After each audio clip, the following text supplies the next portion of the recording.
Sir, நடிகரும் தேமுதிக கட்சியினுடைய தலைவருமான விஜயகாந்த் அவர்கள் இன்னைக்கு மரணம் அடைஞ்சிருக்காரு. அவருடைய இழப்பு திரைத்துறைக்கு எவ்வளவு பெரிய இழப்பு நீங்க நினைக்கிறீங்க? அது மிகப்பெரிய இழப்புங்க. சாதாரண இழப்பு இல்லை. திரைத்துறைக்கு மட்டுமல்ல, தமிழ்நா பிறந்த அத்தனை பேருக்கும் ஒரு இழப்பு. நான் அப்படின்னு நினைக்கிறேன்.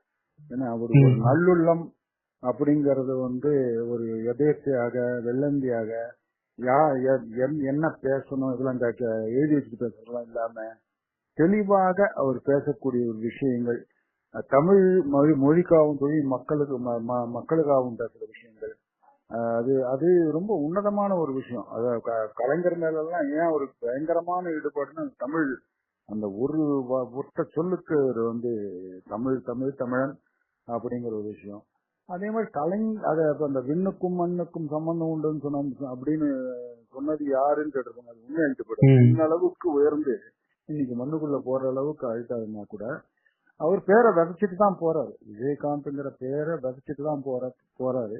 அதனால அவருடைய எல்லா எண்ணங்களும், அவர் இந்த ஏழைகளுடைய கஷ்டங்கள் போகணும், அவங்களுக்கெல்லாம் நல்லது செய்யணும் அப்படிங்கிற அவருடைய இதெல்லாம் மிச்ச அரசியல் கட்சிக்காரங்க கூட அவருடைய அஜெண்டாவை யோசிக்கலாம்.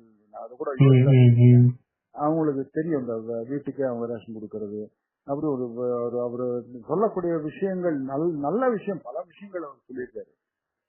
அதே மாதிரி அவர் சின்னதாக தான் தெரியுங்க. நடிகர் சங்கத்துல அவர் பண்ணாரு, நடிகர் சங்கத்தில் கடன் அடைத்தார் அப்படிங்க ஒவ்வொன்றும் தெரியும். ஆனா அதுல எவ்வளவு பெரிய சிக்கல்கள் இருந்தது, எவ்வளவு கஷ்டங்கள் இருந்ததுன்றது ரொம்ப பேருக்கு தெரியாதுங்க. அவ்வளவு பெரிய மகா கஷ்டம் அது.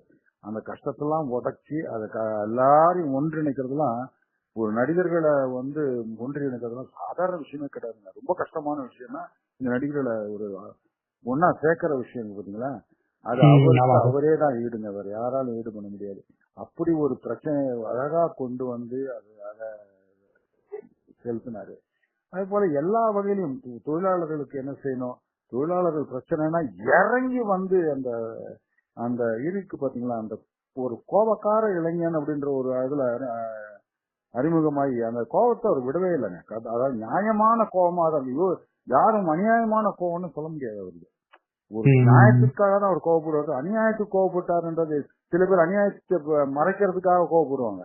இல்ல, அப்படி அல்ல. இது நியாயத்தை யாரா இருந்தாலும் இழுத்து கேட்கறது. அது யாரு இருக்கட்டும், என்ன ஆண்டவனா இருந்தாலும் நான் கேட்பேன் அப்படிங்கிற ஒரு எண்ணம். அதே மாதிரி ஏழை மக்கள் அத்தனை பேரும் இன்புறணும், எல்லாருமே நல்லா இருக்கணும், சாப்பிடணும் அப்படிங்கிற ஒரு விஷயத்த தெளிவா புரிஞ்சுட்டு இருந்தாரு. அதனால அத ஜனங்களோட போய் பார்த்தாருங்க. அது ஜனங்க கிட்ட போய் கத்துக்கிட்டாரு. அது பேரறிஞர் அண்ணா சொல்வதை போல, உங்களுக்கு என்ன வேணும்னு தெரியணும்னா முதல்ல ஜனங்களுக்குள்ள போ, அப்புறம் நீ தலைவன் ஆகுனாரு. அந்த மாதிரிதான் அவர் செஞ்சாரு. ஏன்னா மௌனமாகவே இருந்து பழக்கப்பட்டவர்கள் இவர்கள். மௌனத்தை மொழிபெயர்க்க தெரிந்தவர்களால் மட்டுமே மக்களின் இதயத்தை திறக்க முடியும். அது எடுத்துக்காட்டு விஜயகாந்த் சார். அவரு எல்லா விஷயத்திலையும் அப்படி எப்பேற்பட்ட மௌனமா ஒருத்தன் போய் நின்னா கூட, என்னையா கல்யாணமா எப்ப புசுங்க கேட்பாரு. அது அந்த அளவுக்கு அவர் அந்த இடத்த அவனுடைய முகத்தை வச்சு கணிக்கிற விஷயம். பணம் வேணுமா, வீட்டுல படம் சரி இல்லையா, பிரச்சனையே அதாவது கஷ்டமா அப்படின்னு கேட்டுறவங்க நிறைய பேர் இருப்பாங்க, நீங்க பார்த்திருப்பீங்க. ஆனா என்ன கஷ்டங்கிறத அவன் மூஞ்ச வச்சு தெரிஞ்சுக்கிற விஷயம் பாருங்க, அதுக்கு நிகர அவர் தாங்க, வேற யாரும் கிடையாது. ஸோ அவரு ஒரு உன்னதமான மனிதன். அவர் இவ்வளவு சீக்கிரம் அதுவும் இல்லாம இவ்வளவு கஷ்டப்பட்டு போனதுதான் என்ன மாதிரி ஆட்களுக்கு ரொம்ப வருத்தத்துக்குரிய விஷயம். என்னன்னா இவ்வளவு கஷ்டங்களை அனுபவிச்சிட்டாரு. என்ன அவர் சுகபோகமா வாழ்ந்திருக்கலாம். கடைசி வரைக்கும் அதே வீட்டுல தான் இருந்தாரு. அவர் சாதாரணமாக வந்தவங்க எல்லாம் கூட பெருசா வீடு கட்டி பெருசா ஆகி பெருசா நிறைய பண்றாங்கன்னு வச்சுங்களேன். அது அவங்களுக்குள்ள போக வேண்டாம். ஆனா இவரு அதை நான் இப்படிதான் வாழணும், எனக்கு காசு பணம் முக்கியம் இல்லை, என்ன பெரிய காசா பெரிய விஷயம், இதுதான் முக்கியம், மக்கள் தான் முக்கியம், இந்த மக்களுக்காக இருப்பேன் நானு அப்படின்னு அந்த ஒரு புரட்சி தலைவர் என்ன பண்ணாரோ அது அவராவது கொஞ்சம் அந்த இதுவோட இருப்பாரு. இவரு இறங்கி அந்த அடிக்கிற பாத்தீங்க, அதுதான் இவர்கிட்ட இருக்கிற. அதான் புரட்சி தலைவருக்கு அவ்வளவு பிடிச்சிருக்கு. காரணமான விஷயம் என்னன்னா இவருடைய அந்த யதார்த்தமான ஒரு பேச்சு, யதார்த்தமான ஒரு விஷயம். யாருக்கும் எந்த விதத்திலையும் பயப்படாம அதுக்காக சொல்ற விஷயம் பாத்தீங்களா, அதுதான் அவருடைய அதான் அவர் கேப்டன் ஆனார். ஸோ அவரு மறைஞ்சாலும் அவருடைய பேர் இருக்கு, அவருடைய வாரிசுகள் இருக்காங்க, அவங்க அவர் பேரை நிலைநிறுத்துவாங்க அப்படிங்கிற நம்பிக்கை எனக்கு இருக்கு.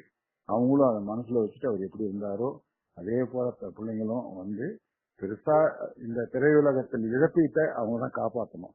காப்பாற்றி எப்படி அப்பா பண்ணாரோ அதை போல எல்லாருக்கும் உதவக்கூடிய எண்ணத்தை கொண்டு வந்து பண்ணணும் அப்படிங்கிறது இந்த வேலை கேட்டுக்கிறேன். அவ்வளவுதான். கண்டிப்பா சார், நீங்க சொன்ன மாதிரி அவர் மண்ணை விட்டு மறைஞ்சாலும் மக்கள் மனதை விட்டு எப்பவுமே மறைய மாட்டாரு.